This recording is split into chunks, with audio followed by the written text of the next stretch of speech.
नाम तो बड़ा अजीब सा है, जेसीबी, भारी भरकम नाम है। जरा इसके बारे में बताइए, इस कैरेक्टर के बारे में जरा इसकी कुंडली बताइए, कौन है ये जेसीबी? जी जेसीपी ये इनका मैं आपको बता रहा हूँ, इनका पूरा नाम कुछ और है। बताइए क्यों मारा था आपने क्यों मारा था? दादा आपका जो हमने आपको दिखाया, लगातार हम दिखा भी रहे हैं, पुलिस ने इसको अरेस्ट कर लिया। ये देखिए उसी की तस्वीर है, ये ब्लैक रंग की टी शर्ट पहने हुए यही है जेसीबी, जो बताया जा रहा है कि वहां के चोपड़ा के विधायक हमीदुल रहमान का करीबी है, जिसके बारे में हमारे संवाददाता ने ग्राउंड जीरो पर पहुंचकर वहां पर लोगों के साथ साथ वहां के विधायक से भी बातचीत की थी। और ये देखिए यही जेसीबी, ये तस्वीर है जो 28 जून की तस्वीर है, जहां पर यही जेसीबी ब्लैक टी शर्ट पहने हुए एक महिला को सड़क पर महिला नीचे गिरी हुई है और उसे लगातार वो डंडे से और बांस से ये मार रहा है। स्वामी देखिए अभी उसकी तस्वीर भी हमने दिखाई, पुलिस उसे पकड़ चुकी है, अब शायद उसको कोर्ट में भी पेश किया जाएगा। जरा इसके बारे में बताइए, आप कह रहे हैं कि ये विधायक का बहुत करीबी है और इस इलाके में इसकी चलती ज्यादा है। जी विधायक के करीबी है और इनका नाम है तजीमुल इस्लाम। तजीमुल इस्लाम 25-26 साल का उम्र है इनका और विधायक के करीबी है, और इसीलिए विधायक भी ऑन रिकॉर्ड कैमरे में कह रहे हैं कि मैंने उनको डांट दिया क्योंकि उन्होंने ऐसा किया। विधायक खुद ही ऐसी एक नेगेटिव घटना को विधायक भी सपोर्ट कर रहे हैं कि पुलिस में नहीं बोल के उनको पुलिस के हवाले नहीं करके उनको बोला जा रहा है कि उनको डांट दिया है।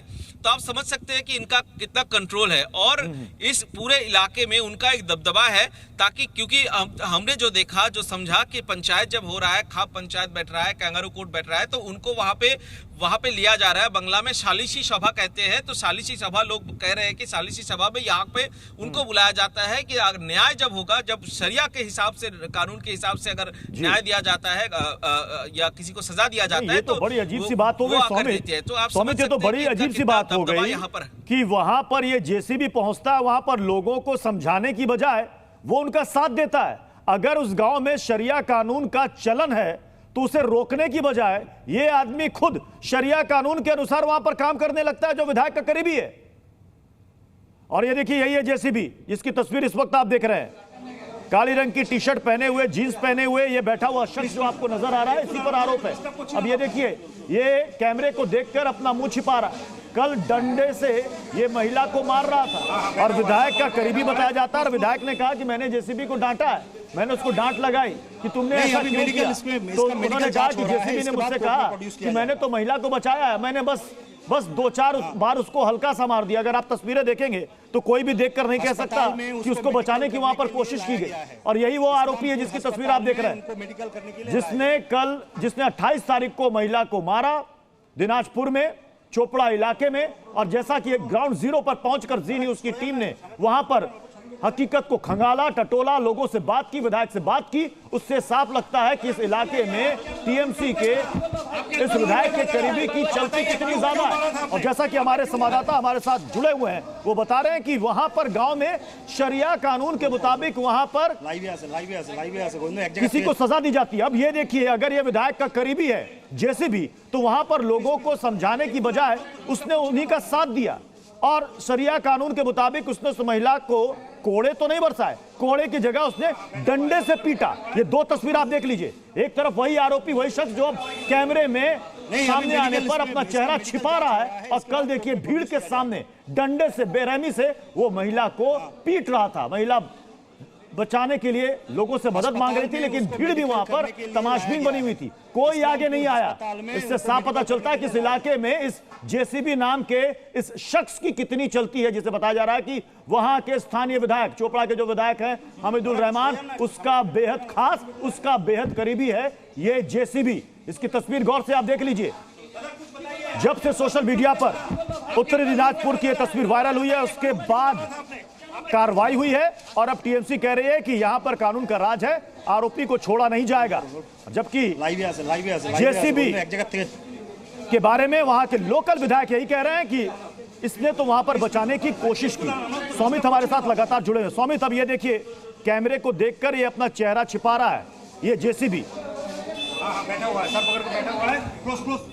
देखिए कल जब अब हम पीसीआर को कहेंगे कि कल का विजुअल भी दिखाया जब उसको गिरफ्तार किया गया था। हाँ। तो एक बात जो विरोधियों की तरफ से भी आरोप लगाया जा रहा है कि क्या इस इलाके में ये शाहजहां शेख है ये जेसीबी, बिल्कुल वही बॉडी लैंग्वेज जब कल पुलिस स्टेशन में उनको ले जाया जा रहा था और पुलिस ने उसको हथकड़ी भी नहीं पहनाया हुआ था, वो ऐसे ही पुलिस की गाड़ी है। लेकिन तस्वीर कुछ और बयां कर रही है, क्योंकि पार्टी की तरफ से भी इस तृणमूल कांग्रेस की तरफ से भी इसका कड़ा निंदा किया गया है और ये पूरे देश भर में पश्चिम बंगाल का जो छवि है उस पर कहीं पे दाग लगाया जा रहा है, क्योंकि पश्चिम बंगाल जैसे एक लेकिन स्वामित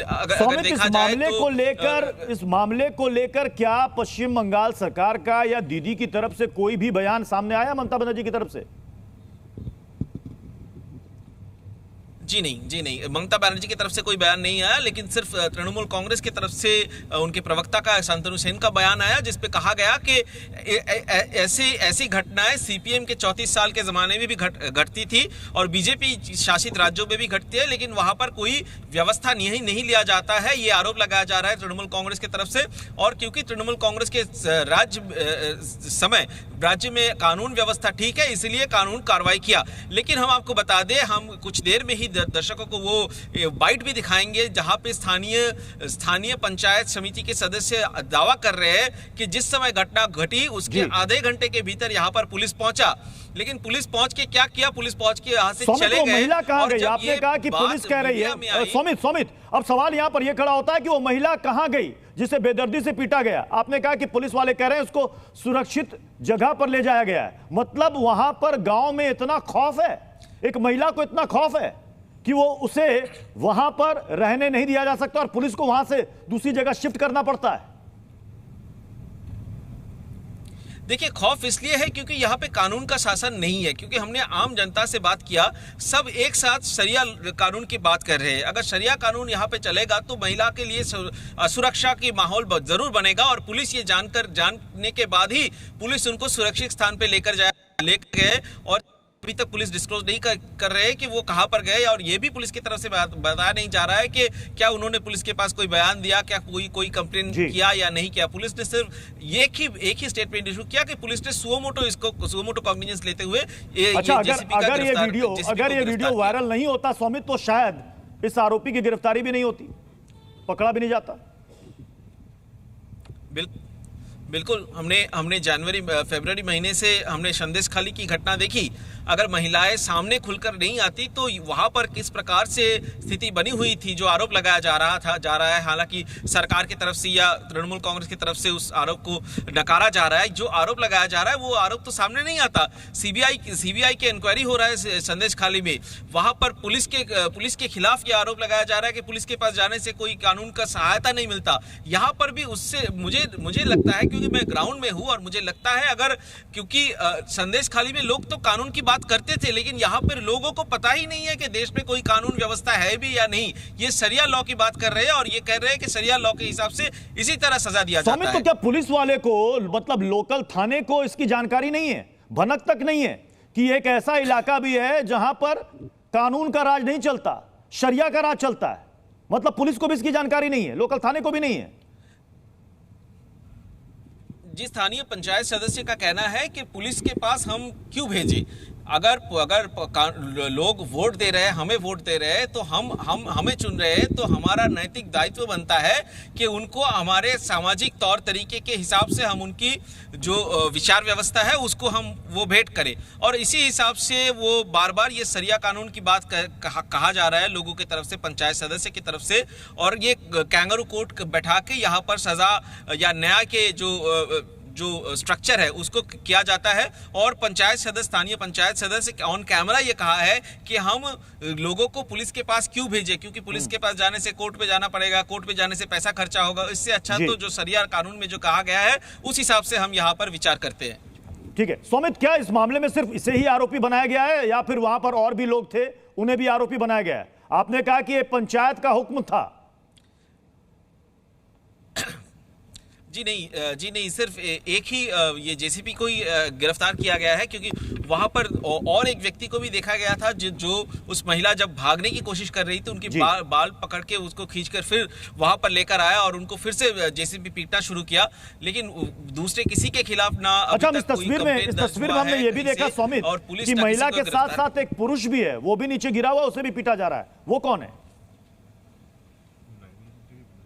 जी, जो यहाँ के स्थानीय लोग जो आरोप लगा रहे हैं या फिर जेसीपी के घर वाले भी आरोप लगाया जा रहे हैं, वही इस महिला का दोस्त है और उनके ये शरिया कानून के तहत कोई किसी महिला का जिसके घर जिसका परिवार है, बच्चा है, पति है, वो किसी दूसरे पराये मर्द के साथ कोई संबंध नहीं रख सकते, इसीलिए उनको ऐसा किया गया। वही वो उनका दोस्त ही है जिन्हें वहां पे मारा जा रहा था। स्थानीय लोग ऐसा ही दावा किया जा रहा है। जी, तो क्या उस दोस्त को उस लड़के को भी पुलिस कहीं सुरक्षित जगह पर ले गई है? क्योंकि अगर उसे वहां छोड़ा तो उसकी जान को भी खतरा है सौमित। जी, उनको भी लेकर गया है, उनको भी, दोनों को ही सुरक्षा दिया गया है, पुलिस की तरफ से ऐसे ही दावा किया जा रहा है। जी, तो ये देखिए, ये स्थिति है बंगाल के ये उत्तरी दिनाजपुर के चोपड़ा इलाके की, और वाकई में ये सोचने वाली बात है कि इस इलाके में मतलब यहां कानून का राज नहीं बल्कि शरिया का राज यहां पर चलता है। शरिया के मुताबिक यहां पर सजा दी जाती है। जी न्यूज़।